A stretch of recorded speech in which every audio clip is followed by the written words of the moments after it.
लगा कि आप लोगों ने इतना सहयोग दिया और मनरेगा हम लोगों के खाते में आया। मनरेगा से मैं काम कराकर सीना तान के चलता हूँ गांव में। कहते हैं कि वो भाई प्रधान को छटा के रखा है।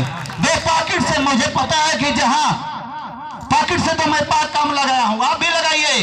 क्रय विक्रय की नजर से देखा जाता है, पैसा मायने नहीं रखता है। 5 साल के बाद आप पैसा कितना हो लगाएंगे कीमत नहीं होगा। इसी 5 साल के अंदर प्रमुख जी से मांगिए, नहीं मिल रहा है बीडीओ साहब से मांगिए, बीडीओ साहब नहीं सुन रहे हैं, जिले पे सीडीओ साहब बैठे हैं, जाकर के लिखित में अवगत कराइए। मनरेगा सरकार लगातार जनप्रतिनिधियों के लिए, ग्राम सभा के विकास के लिए लगातार पैसा भेज रही है। जब मैं नरेगा से काम करा रहा था, आवाजें उठ रही थी, ये नरेगा से काम कराना लेबरों का भुगतान नहीं हो पाया। हम अपने दम पर अध्यक्ष जी पहली भुगतान की मैं बात कर रहा हूं, जियो के भरोसे पे, अपने नेता के भरोसे पे, संगठन के भरोसे पे मैंने काम शुरू करा दिया, रोड फेंकवाना शुरू करा दिया, नरेगा की लेबर काम करना शुरू कर दिए। हमें भी डर लग रहा था कि पहला काम है, पेमेंट होगा कि नहीं होगा।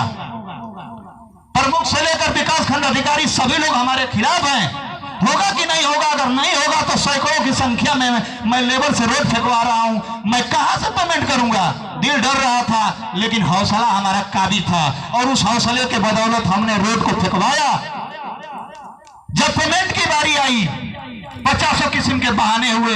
हमने कहा कि जिस सिस्टम से ग्राम प्रधान फेंकवा रहे हैं उसी सिस्टम से हमने भी फेंकवाया है। अगर हमारा काम नहीं हुआ है तो आप जांच करिए, प्रभारी को भेजिए, जेई साहब को भेजिए। अगर काम सही नहीं हुआ है तो उसको हम सही कराएंगे, लेकिन हुआ है तो बीडीओ साहब आपको पेमेंट करना पड़ेगा इस फाइल का।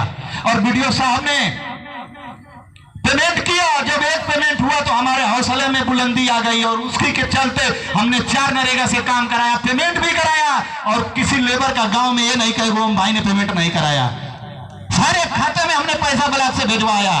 तो जब ज्यादा लोग हैं, अपनी बात रखनी है और मैं जो है कि अपनी बहुत कम समय में खत्म करना चाहूंगा, तो मैं यही कहूंगा